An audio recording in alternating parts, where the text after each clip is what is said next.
damn, I really screwed this up. Like really screwed this up. Like the fuck hope moment there. Like you just like at some point you have to stop hoping something better is coming. Hey there, this is Unburdened by Hope, the podcast that helps you harness your possibility and fuel your purpose. I'm your host, Erin Cummings.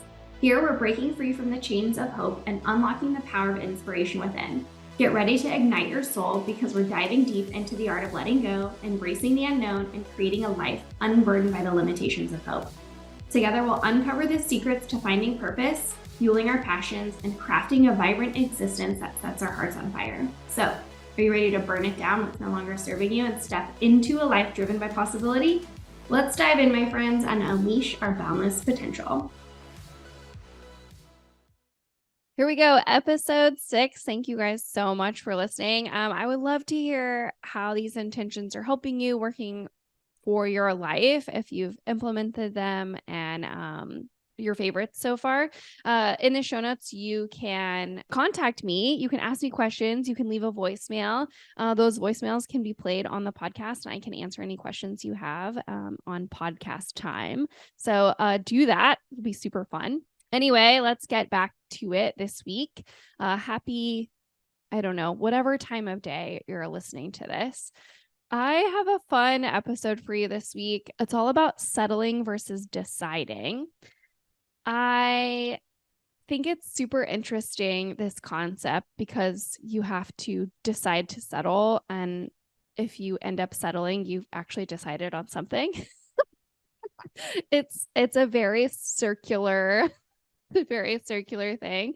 I love the concept of, presence in yoga, and a great way to talk about it is to focus on focusing. So we're deciding on settling this week.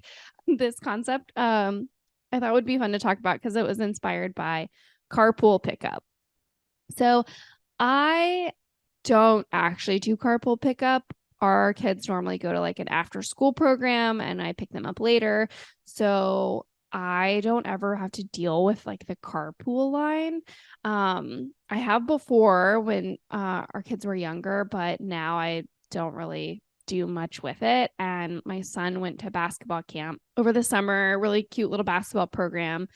And there are, I think, 300 kids participating or who participated in this basketball camp.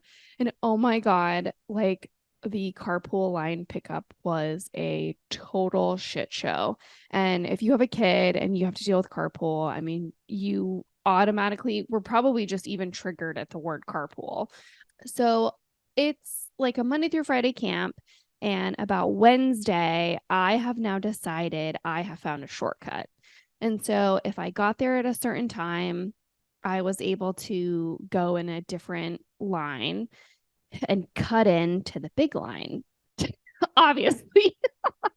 I don't know why, like, just assumed none other parents thought of this, but like here I am thinking that like, oh, I've got this all figured out.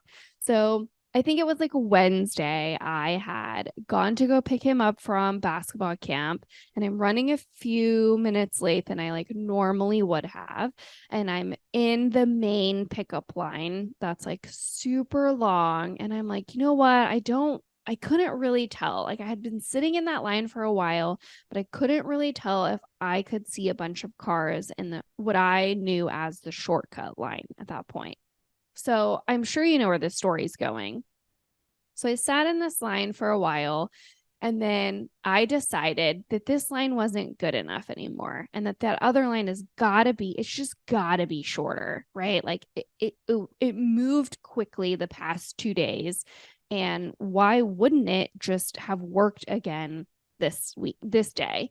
So I wasn't happy, thought I could do better, and felt like I had settled in the current line. Then decided I'm going to get out of line. So I turned my hazards off, went over, flipped around, go to the other thing. So I have to like make a left and then loop around and then come back into that street that I was on, just going a different way, only to realize as I just barely move my car enough forward that the car behind me has already completely taken my spot. Like, hashtag no regrets, the guy behind me. And I can't get back in if I wanted to, because then I'm blocking both lanes.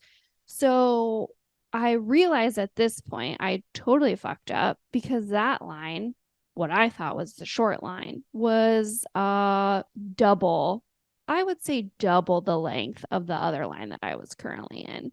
So basically I had to like eat shit, get in that line, and God, I just like, it was like, damn, I really screwed this up. Like, really screwed this up. Like, the fuck hope moment there.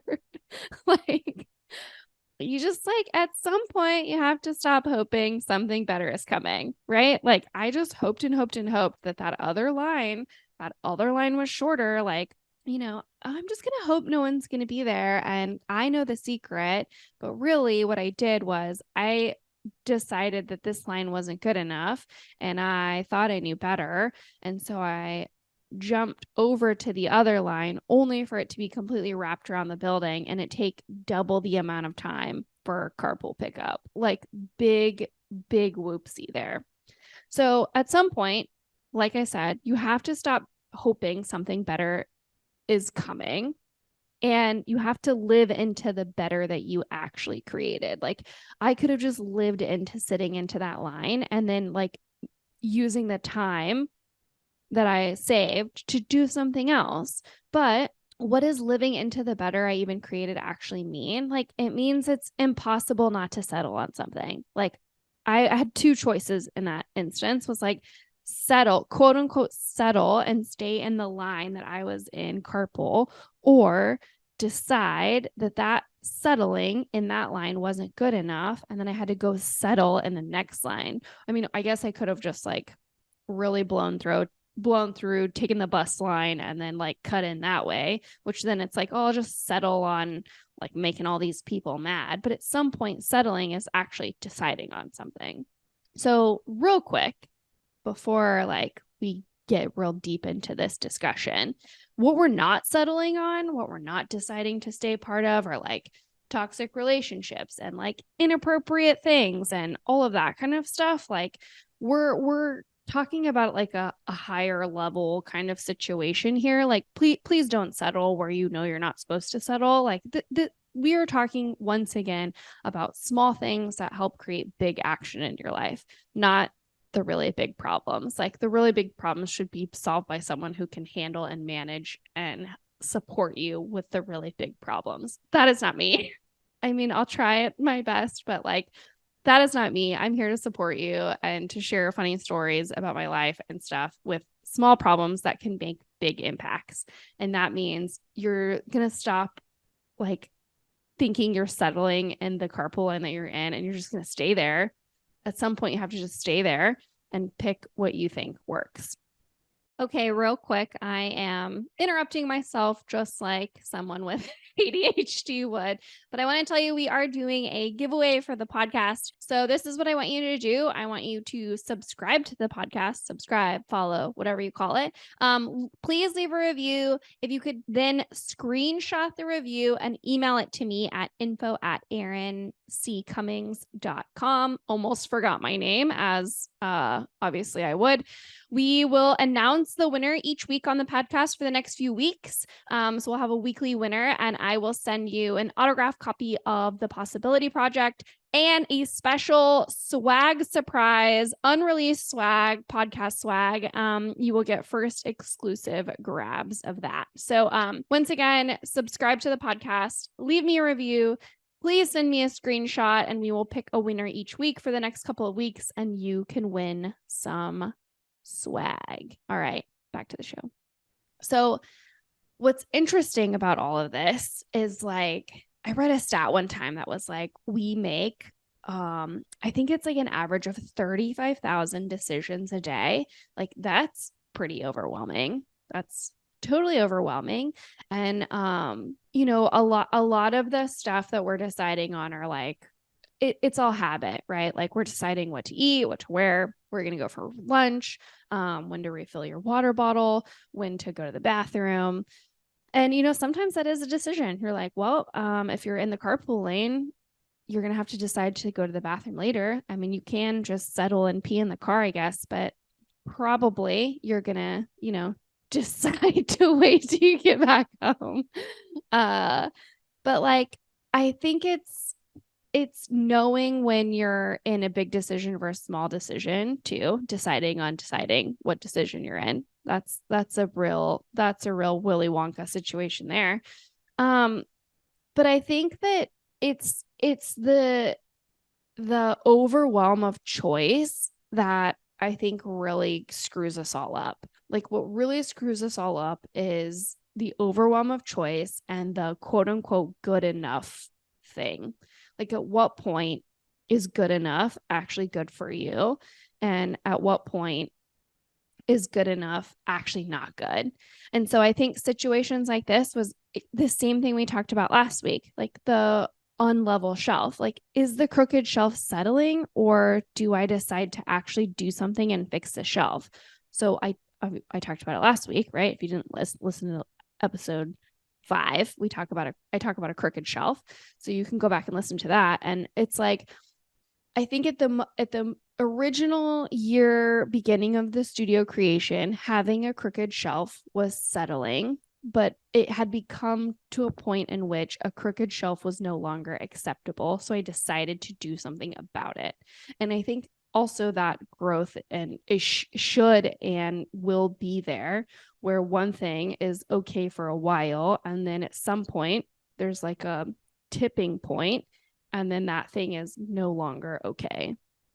And so, yeah, if you're in the carpool pickup line and that line in front of me where I actually am is not moving, and I see all the other cars moving and we're not moving, not moving, and I decide to just hunker down, and then, 2 nights later, my husband's calling me like, hey, where are you at? And I'm like, oh, I just decided to settle and stay behind this broken down car in the carpool line. Like, no, eventually you have to decide to like move on, to change, to keep going. The focus this week is for you to decide, are you settling or did you decide? And did you decide to settle, or are you actually, settling into good enough?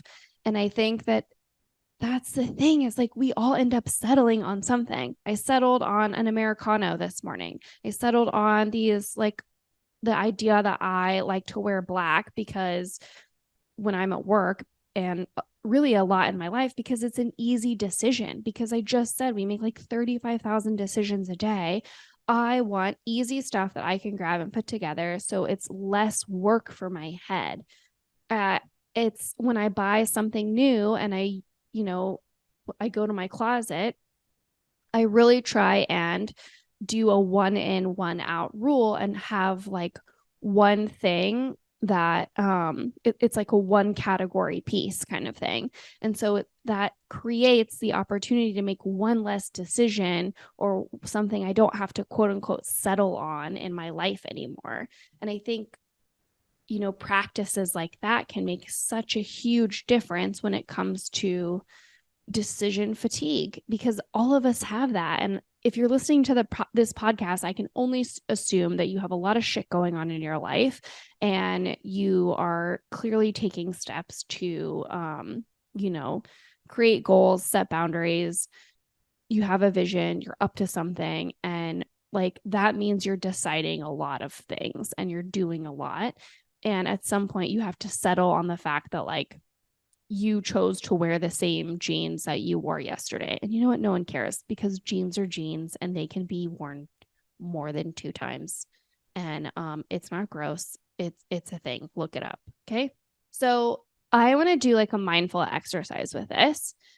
And you can think about it, you can journal it, you can do this later, you can just listen to it.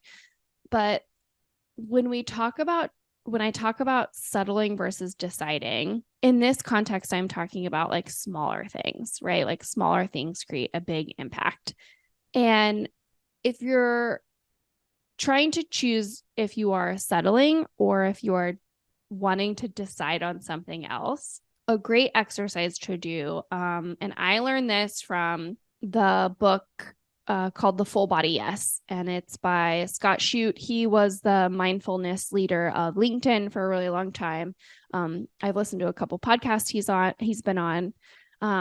But basically what you do is if you are in like a state of decision fatigue, especially about something maybe a little bit bigger in your life. So like looking for a new job, moving, changing partners, like having a hard conversation with a family member, all of those kind of things, the best thing to do, and something that I have really worked and practiced on, is this, and that's visualizing each outcome. So basically it's like you pick one option and then you move through in your mind or your journal or whatever, however you're doing it. You play out option one, and it's like, what happens now? What happens in the future? Like, and if you want to get real, intense with it, you can say like, what happens now? What happens 6 months from now? What happens a year from now?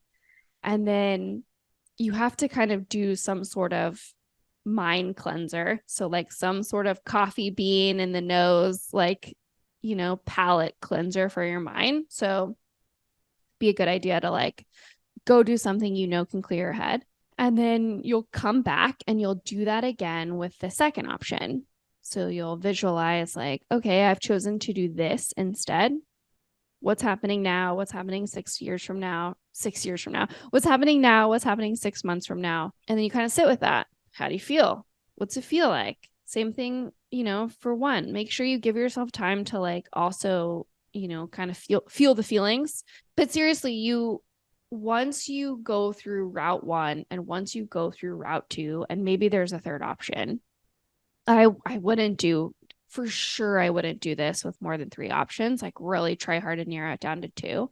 But you want to notice like how you feel in your body when you're thinking about both options, because your body tells you your anxiety type cues before you realize it.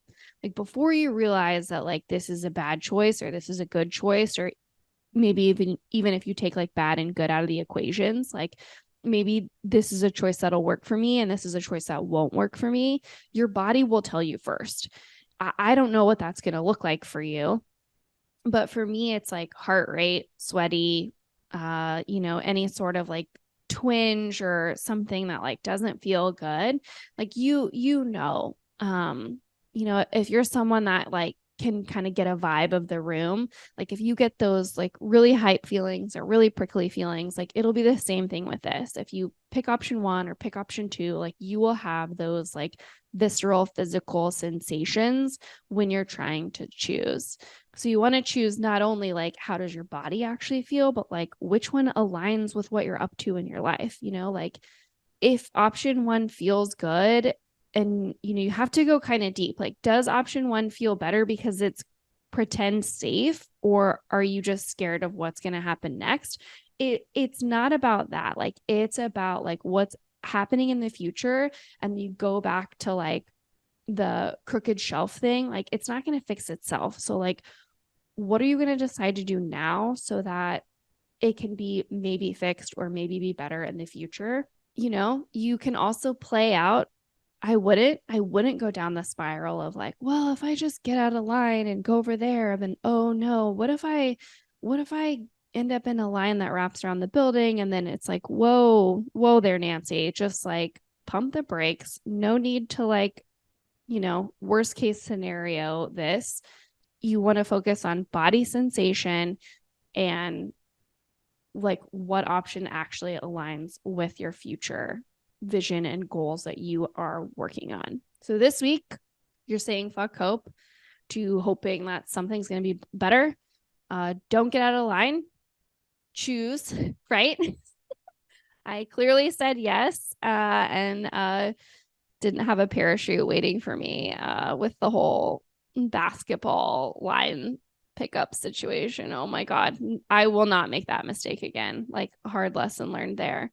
But seriously, like this isn't about settling in the big aspects. Like, this is truly about making small changes to create big impact in your life. And that means choosing whether you are deciding to settle or you are actually like deciding to move on. And don't forget, at the end of the day, once again, we all settle on something, and because we decided to, right? Like, I decided that an Americano in the morning works for me. I decided that recording this podcast at X time works for me. It's those small things, because I settled on it. I thought, like, you know what, this works for me for a while, so let's just kind of keep going and see what it is. And then the best thing about it is you can decide to change it later if it's no longer serving or working for you. So stay in line. Stay in line. Don't make the same mistake I did. Don't forget, you are courageous, you're capable, and you're strong. And I will talk to you next week. Thanks for listening to Unburdened by Hope. Go to your favorite podcast app, hit that subscribe button, and leave us a review. If you got something out of our show, I'd love to hear from you. Send me your favorite takeaway or any questions you may have to info@erincummings.com. You might even just hear the answer in a future episode. Remember, you are capable, you are courageous, and it's up to you to create what's possible.